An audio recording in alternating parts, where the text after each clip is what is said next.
Concept of revenue, revenue, concept of revenue. Revenue क्या है? What is revenue? Concept of revenue, what is revenue? Revenue क्या है? The revenue of a firm, it is sale receipt और money receipt from the sale of product. That mean कि जो producer है, producer किसी goods को produce करता, produce करने के बाद उसे क्या करेगा? सोल्ड करेगा। सोल्ड करने पर जो उसके पास जो मनी रिसीव्ड होगा, that's called the revenue, that's called the revenue.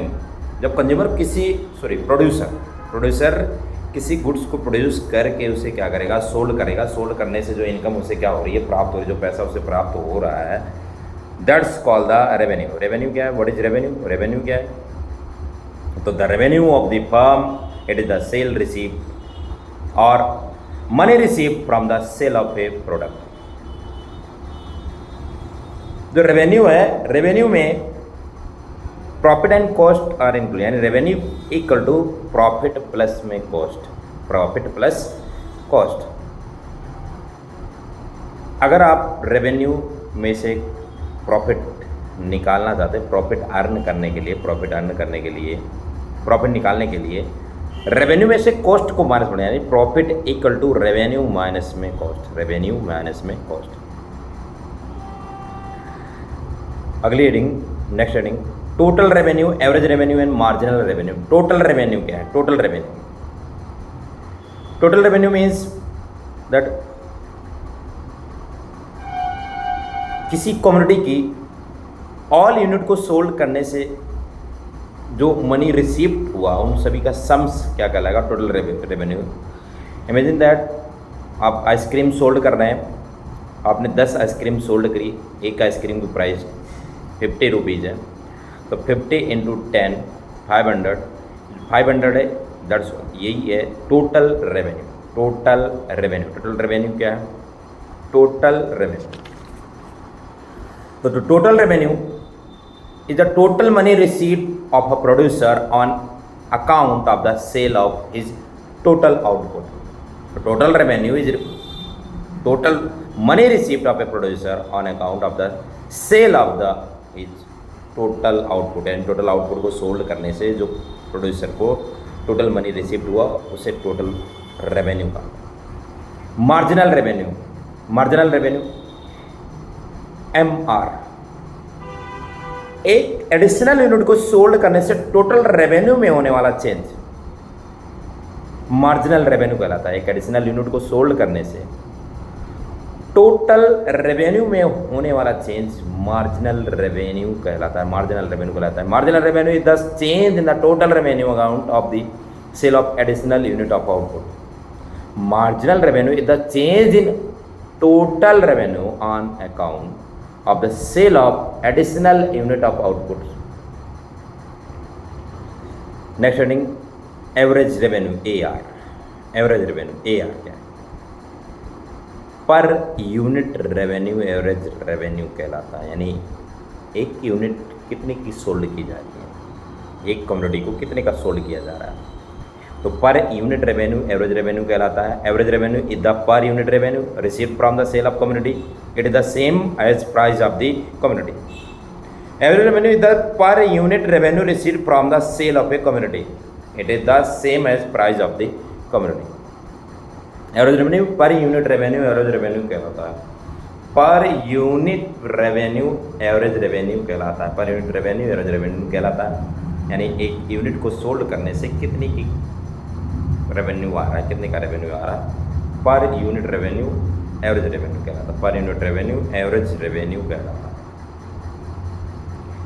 Average revenue he price होता है, एवरेज रेवेन्यू ही प्राइस है, यानी AR बराबर में प्राइस होता है, AR बराबर में P होता है, AR equal to price P। हमने पढ़ा TR, MR और AR, total revenue, marginal revenue, average revenue, TR, MR, AR। Next heading is let's to be practical, let's to be practical, practical बने। Heading है what happened when AR constant. If AR constant then what happened. अगर AR constant रहता है, change नहीं होता है, fix रहता है, तो क्या होता है? What happen when AR constant? What happen when AR constant? When AR constant, then MR is also constant. When AR constant, then MR is also constant. When MR constant, then TR increase at constant rate. When MR constant, then TR increase at constant rate. And when MR constant, then TR increase at constant rate. और MR एक additional unit को sold करने से total revenue में होने वाला change. हमने सीखा what happened when AR constant, what happened when AR constant. तो when AR constant then MR is also constant, when AR constant then MR is also constant, when MR constant then TR increase at constant rate, when MR constant then TR increase at constant rate and MR एक additional unit को sold करने से total revenue में होने वाला change है। The next heading is what happen if AR is not constant. अभी हमने पढ़ा what happen if AR constant. Next heading is what happen if AR is not constant. क्या होगा यदि AR कांस्टेंट नहीं है यानी चेंज हो रहा है। What happen if AR is not constant. तो when AR decline, then MR is also decline. When AR decline, then MR is also decline. When AR decline, then MR is also decline. When MR decline, then TR increase at diminishing rate. When MR decline, then TR increase at diminishing rate. When MR decline, then TR increase at diminishing rate. Comparison to AR, MR decline twice to AR. यानी MR की तुलना में MR के comparison AR के comparison MR AR से twice rate से क्या हो रहा है, डिक्लाइन हो रहा है। हमने सीखा what happen when AR is not constant. When AR is not constant, when AR decline, then MR is also decline. When MR decline, then TR increase at diminishing rate and MR decline comparison to AR twice. यानी MR जो है AR के comparison twice rate से क्या हो रहा है, decline हो रहा है। The next heading, can MR be 0 or negative? Can MR be 0 or negative? Yes, MR can be 0 or negative. Yes, MR can be 0 or negative.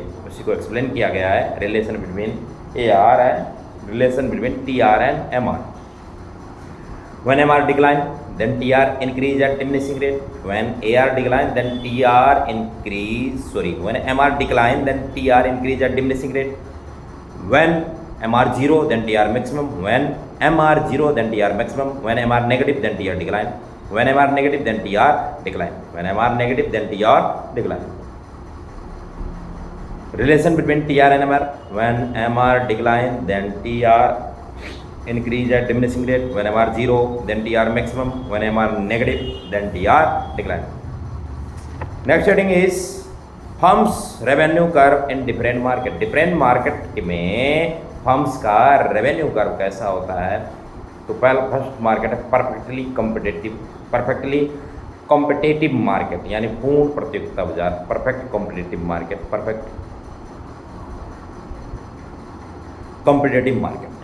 पूर्ण प्रतियोगिता बाजार, परफेक्ट कॉम्पिटेटिव मार्केट। ये कैसा मार्केट है? Perfect competition market. ये कैसा market है? एक ऐसा मार्केट है जिसमें किसी गुड्स के लार्ज नंबर ऑफ बायर्स हैं, लार्ज नंबर ऑफ सेलर्स हैं। किसी गुड्स के लार्ज नंबर ऑफ बायर्स होते हैं एंड लार्ज नंबर ऑफ क्या होते हैं, सेलर होते हैं। एंड होमोजीनियस गुड्स को इनकी सोल्ड एंड परचेज किया जाता है। यानी गुड्स इनके कैसे होते हैं, होमोजीनियस मतलब क्या होता है, सबके गुड्स क्या होते हैं, सेम होते हैं। पूरा का पूरा मार्केट एक जैसे ही गुड्स को क्या कर रहा है, गुड्स या सर्विसेज को क्या कर रहा है, सोल्ड कर रहा है, बेच रहा है। तो परफेक्ट कॉम्पिटिशन मार्केट एक ऐसा मार्केट है जिस मार्केट के अंदर पाए जाते हैं large number of buyers and large number of sellers. Homogeneous goods को परचेज एंड सोल्ड किया जाता है एंड प्राइस पर कोई कंट्रोल नहीं होता।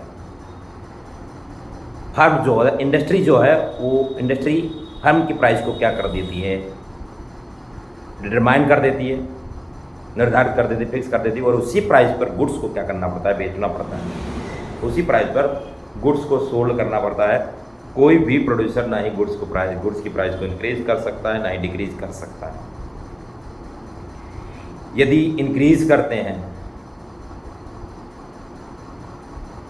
तो अपने सभी कस्टमर क्या करेंगे, खो बैठेंगे। यदि प्राइस इंक्रीज करेंगे तो सारे के सारे कस्टमर क्या होंगे, चले जाएंगे। क्यों चले जाएंगे कस्टमर, क्यों चले जाएंगे? क्योंकि पूरा का पूरा मार्केट एक ही जैसा गुड्स क्या कर रहा है, बेच रहा है, और पूरे के पूरे मार्केट को, इस मार्केट के बारे में क्या है, नॉलेज है कि कौन सा गुड्स बिक रहा है, सोल्ड हो रहा है, और क्या प्राइस है उसकी, और पूरा पूरा मार्केट एक ही जैसा गुड्स, सेम होमोजेनियस गुड्स क्या कर रहा है, बेच रहा है। तो यदि कोई भी प्रोड्यूसर अपने गुड्स की प्राइस को इंक्रीज करेगा तो अपने सभी कंज्यूमर को क्या करेगा, लॉस्ट कर देगा, और प्राइस क्या करेगा, डिक्रीज करेगा, तो अब नॉर्मल लॉस होगा, अननेसेसरी हानि होगी, लॉस होगा, अननेसेसरी लॉस होगा। तो प्रोड्यूसर जो है ना ही प्राइस क्या कर सकता है, इंक्रीज कर सकता है, ना ही प्राइस क्या कर सकता है, डिक्रीज कर सकता है। जो प्रेजेंट प्राइस होगा उसी प्राइस पर गुड्स को क्या करना पड़ता है, बेचना पड़ता है। इसलिए इस फर्म का रेवेन्यू कर्व परफेक्टली इलास्टिक होता है।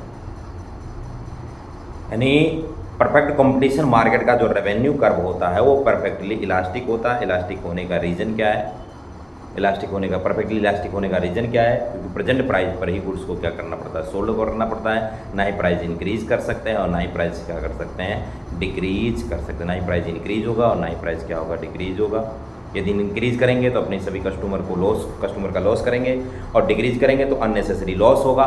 तो ना ही प्राइस इंक्रीज हो सकता है, ना ही प्राइस डिक्रीज होगा। प्रेजेंट प्राइस पर ही गुड्स को बेचना पड़ता है। इसलिए इस फर्म का रेवेन्यू कर्व जो होता है वो परफेक्टली इलास्टिक होता है। फर्म्स का जो रेवेन्यू कर्व होता है वो परफेक्टली इलास्टिक होता है।